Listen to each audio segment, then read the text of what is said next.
Hello, good people. This is Mike, the Philosopher Engineer. Welcome to another episode of Mike's Saturday Rant. It's Saturday, so it's something to complain about, and today's topic is fake humility. Fake humility, we'll talk about that a little bit. Right now, we're still in the month of May, and our theme for the month has been Prepare for Growth. And this topic actually ties in with the practical things that we've discussed in terms of teamwork and acquiring knowledge and applying it. But let me dive into fake humility and kind of complain about that just a little bit. Well, what do I mean by fake humility? Well, I guess we have to decide what does humility mean. And so we'll start there, and then I'll talk about why I think a fake humility is kind of a little disingenuous. I guess no humility at all is not a great thing either. But humility is not the same as meekness or low self-esteem.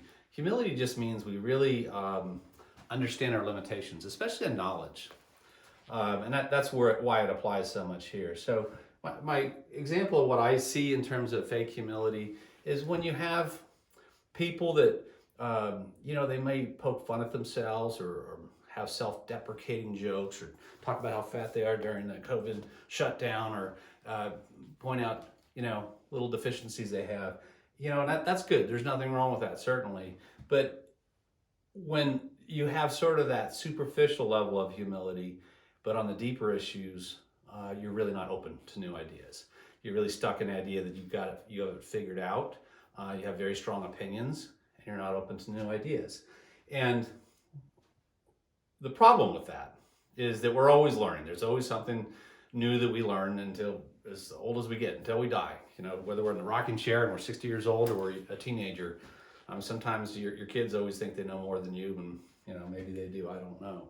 But the reason I bring this up is because humility, especially from an intellectual or philosophical standpoint, is so important because it's a fundamental disposition to being open-minded to new ideas, looking at things that are not within your worldview, not within your assumptions. And when you're working with other people, this is helpful in relationships. It's helpful in terms of cooperation and collaboration on understanding and learning things. It's really exciting to see some of the positive things that come out of crowdsourcing, for example. So the whole idea of crowdsourcing on information is to work in a cooperative way or even a collaborative way, and we learn faster. So, when we're poking fun at our hair or our face or the way we talk or the way we look, but on the really important things, we're really not open to new ideas, sort of like we have it figured out. That really harms your own growth as a person. It interferes with your relationships because you're not really considering ideas and concepts outside of what you already believe in. And so that's how you fall into bias, and you're kind of stuck in a rut. Now, being open to new ideas doesn't mean you're accepting them, and that's one of the principles we've talked a lot about. This is kind of whether you're talking about Socrates or Aristotle talks about, the sign of an intelligent man is somebody who can consider an idea without accepting it. So, obviously what I'm recommending here, both for work and our personal lives, is to be open to new ideas, to challenge our own biases, and really embrace at least that idea of true humility, which is to be grounded. Humility kind of is connected to the Latin word humus. My children know Latin better than I do, so I have to ask them these questions. But we talk about it being low and humble is not thinking more about yourself than what you have. It doesn't mean that you're not acknowledging your talents and gifts. Obviously, I think that you should, but that you really understand your limitations on knowledge.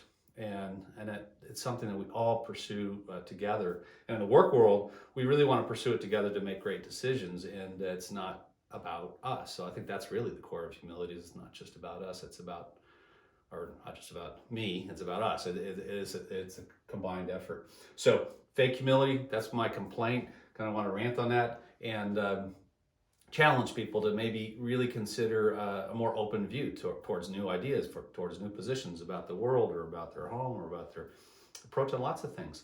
Because we've all learned things over the years that have changed our views. And that'll probably continue to happen as we consider new ideas. So we're constantly learning new things and open. So that's fake humility. And what happens is it's kind of arrogance disguised under a superficial humility. What we really want to do is fight the arrogance, where we have a inflated idea of how much we know, where that's kind of called overconfidence, and overconfidence is false confidence. So we should be confident but open. All right, that's my rant for the day. Sure, we'll find more topics to rant about next week. And the weather's nice. It's springtime. Everything's growing. And this next week, we're going to move on. Our theme for the month is prepare for growth. Next week, we're going to move from process to action. We'll talk about, this foundation we're building in terms of knowledge and the process to kind of organize things will give us a more clear path on how to take action, more strategic path, and actually a logic behind how we take action and how we share it with our team, because taking the action, we're always learning more. And that's another reason to kind of embrace the humility of the team, the collaborative spirit, to learn from each other. All right, have a wonderful weekend. We'll talk again soon. Thank you very much.